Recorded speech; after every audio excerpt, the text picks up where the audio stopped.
I mean, when we took off, it was double digits out in Ontario, and you get here and your body kind of goes into shock when it feels that first initial gust of wind. But guys were dialed in today. Guys were focused and trying to get the game plans down and looking forward to getting out there, kind of getting kind of the clothing and the footing that they're going to wear for the game. Make that adjustment today. But yeah, guys were dialed in and focused today, and it's good to see that, especially on day one when with some teams it can be an initial shock. Do you feel comfortable playing in this weather, Henry, given your time in Calgary? Oh, yeah, I feel great about playing in this weather. That's why when I didn't even have a pouch on the day, of course, I had my hands in my pocket here and there. But, today was just a day just to kind of get readjusted back to that. I mean, I live in it during the off season and, have to adjust to it being out in Calgary, but it's kind of became part of my everyday repertoire. So I'm very comfortable playing in this weather. I made the adjustments in the past, and I definitely feel I can be much better now as far as being, having the games that I played in, knowing what to do and when to do it, and, helping give my team an advantage, as far as, with the experience of playing in this weather. Henry, here comes another C.J. Gable question. Does he have a swagger to him? Because I've asked him, we've talked numerous times about him and how he's valued to the team, but does he have a confidence about him, knowing how well he does all the things that he's asked to do? CJ probably has the quietest swagger I've ever seen from actually a great running back. He doesn't say much. I'll be like, CJ, how you feeling? He's like, why are you asking me how I'm feeling? You know what I mean? Like he has this type of swagger about himself but it comes from his hard work. He's a very humble guy, a guy who has a fiery competitive edge. You'll see his swagger. You don't see his swagger off the field, but when he gets on the field and gets into the flow and the game's going, you'll start to see it come out. He's a guy who loves to compete. And one thing about CJ is he's one guy who's very thankful, to be here, and he lets you know that, and that's the way he competes when he's on the field each and every game day. But he's a special person, a special player, and I'm thankful that he's here. I mean, and I couldn't believe that other people didn't want him. Thankful to be here, Henry, in what regard?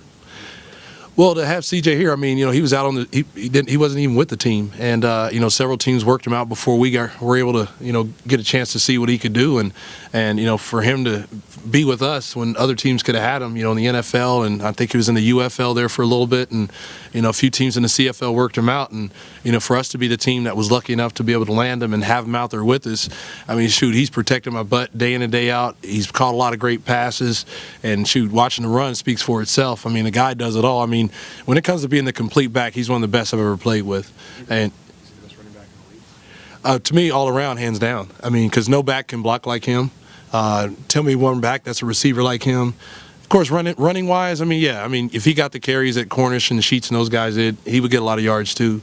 But no back can block like him, and no back can be a receiver like him. Have Rider fans ever affected your play? No, I mean, honestly, it's like playing with my boys, in the basement, because they razz me, they get after me, and we compete against each other. But, honestly, what people don't understand is like whenever you try to heckle somebody, it only dials them in more and makes them focus. And I think nobody's called me a hoser here yet, though. I'm waiting for that one. I don't know what that means, but I've heard it. I don't know. That might be a bad word, but I mean, it's almost like a sibling rivalry here. People here know the whole case. When I was here, they may not know everything, but of course, when you're here, you enjoy it so much and you never want to leave. But just due to how things are, things ended up being that way. But whenever I come back here, I enjoy it. We have a great time off the field, and it's love off the field. But on the field, I'm trying to win just like they are with my team, and that's the competitive nature of them helping their team and me out there trying to do what I can to help my team. But it actually makes me focus in more and to get the job done as well as my teammates. Do we have to wait for the book to find out what happened here? Oh yeah, you got to wait for the book. It's going to be louder though with 44-9 here. It's going to be a little different than the usual taunts you get over there. Yeah, I tell you, it's going to be a fun environment. This reminds me of being in Calgary 2008 and playing in Montreal, kind of going into a hostile environment where there was almost 80,000 people, and not a lot of people were speaking English and rooting for us. You know what I mean? Kind of the same situation here. You're going into basically Rider territory, and the fan base is definitely going to be tilted to their side, and they're going to do any and everything they can to help give their team that home field advantage. But we're a focus group, and we've been working silent count now for the past couple of weeks. So at least we have a good understanding of what we need to do as far as without communication and signaling to make sure we're on the same page, based on what the situation is. But yeah, we're going to be a focused in group and ready to go. But right now, it's all about preparing and getting ready for Sunday. Henry, having played here and understanding this market, and with Kent's likeness being on the side of the stadium. What do you think it's going to be like for you as a villain and him as a villain and Bantus as a villain just coming in here on Sunday? Well, it's funny. We mess with Ken about that all the time, about him being on the side of the scoreboard, side of the stadium, and then we laugh at him all the time. But you know what? Honestly, with us, we're so focused in on what we have to do to get the job done. We haven't even focused on kind of the I guess the underlying factor being the crowd and all that stuff.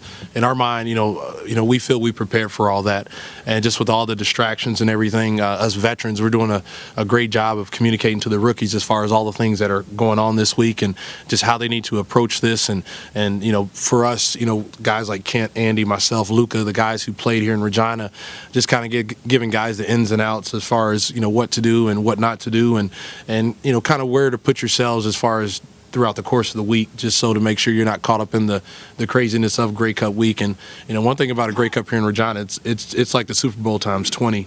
I mean, the people embrace this and they have a blast here, and they celebrate it like no other. And one thing we want to do is enjoy the fact that we're here, but we're here on a business trip.